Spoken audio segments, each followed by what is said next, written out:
નમસ્કાર મિત્રો, આપણે આજે વાત કરીશું મહેસાણા જિલ્લાની એક ઘટના વિશે, જે પોલીસ વિભાગ અને પ્રજા વચ્ચેના સંબંધોને પ્રભાવિત કરી શકે છે. આ ઘટના છે સાંથલ પોલીસ મથકના પીઆઈ MM વરચંદની, જેમને એક ધાર્મિક કાર્યક્રમમાં હાજરી આપવી ભારે પડી ગઈ છે. ચાલો વિગતવાર જાણીએ.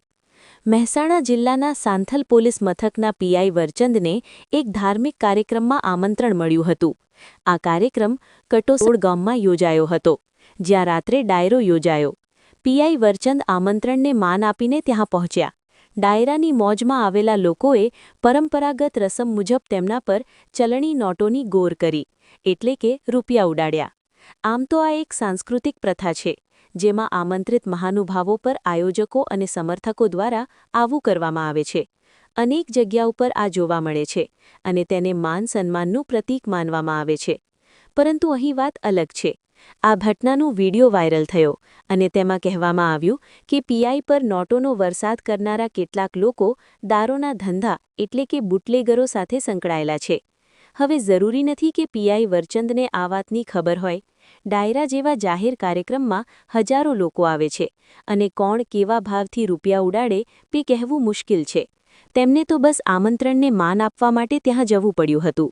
પરંતુ વિડિયો વાયરલ થતાં જ જિલ્લા પોલીસ અધિક્ષકે તાત્કાલિક પગલાં લઈને તેમને સસ્પેન્ડ કરી દીધા. આને લઈને સમગ્ર જિલ્લામાં ચર્ચા છે કે પોલીસ વિભાગનું આ વલણ સ્વીકાર્ય નથી. મિત્રો, વિચારો જરા, જો આ રીતે પોલીસ અધિકારીઓને જાહેર કાર્યક્રમોમાં હાજરી આપવા પર સસ્પેન્શનનો સામનો કરવો પડે તો શું થશે? આવનારા દિવસોમાં પોલીસ અધિકારીઓ ધાર્મિક, સામાજિક કે અન્ય કાર્યક્રમોમાં જવાનું ટાળશે. તેઓ સ્પષ્ટ ના પાડી દેશે. અને જો આમ થશે તો પોલીસ અને પ્રજા વચ્ચેનું નિકટતાનું અંતર વધુ વધી જશે. આજે જે અંતર છે તે જોજનું દૂર થઈ જશે. પીઆઈ વરચંદમાં કે આ આમંત્રણ સ્થળ પર માન સન્માન આપી ગયું, પરંતુ વિભાગે તેમની પ્રતિષ્ઠા પર પાણી ફેરવી દીધું. આમાં તેમની કોઈ ભૂલ નથી, કારણ કે તેઓને ખબર જ નહીં હોય કે કોણ તેમના પર રૂપિયા ઉડાડી રહ્યું છે અને તેમનું પૃષ્ઠભૂમિ શું છે. અને યાદ કરો, તાજેતરમાં જ રાજ્યના મુખ્યમંત્રી ભૂપેન્દ્ર પટેલે જિલ્લા પોલીસ અધિક્ષકો સાથે ક્રાઇમ કોન્ફરન્સ યોજી હતી. તેમાં તેમણે સ્પષ્ટ કહ્યું કે પોલીસ અધિકારીઓએ પ્રજાનો વિશ્વાસ કેળવવો જોઈએ. ઘણી વખત ગંભીર માહિતી વિભાગ પાસે મોડી આવે છે, પરંતુ જનતામાંથી વહેલી પહોંચે છે. જો મુખ્યમંત્રી આટલી હદે વિચારી શકે છે તો પોલીસ વિભાગના ઉચ્ચ અધિકારીઓ તેમના વિચારોને અનુસરે તો સારું, પરંતુ આ ઘટના તેનાથી વિરુદ્ધ જણાય છે.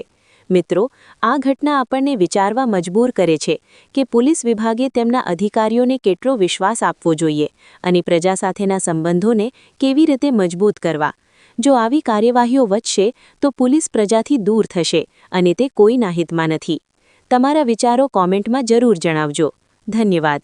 સંજય જાની, અપના મિજાજ ન્યૂઝ, અમદાવાદ.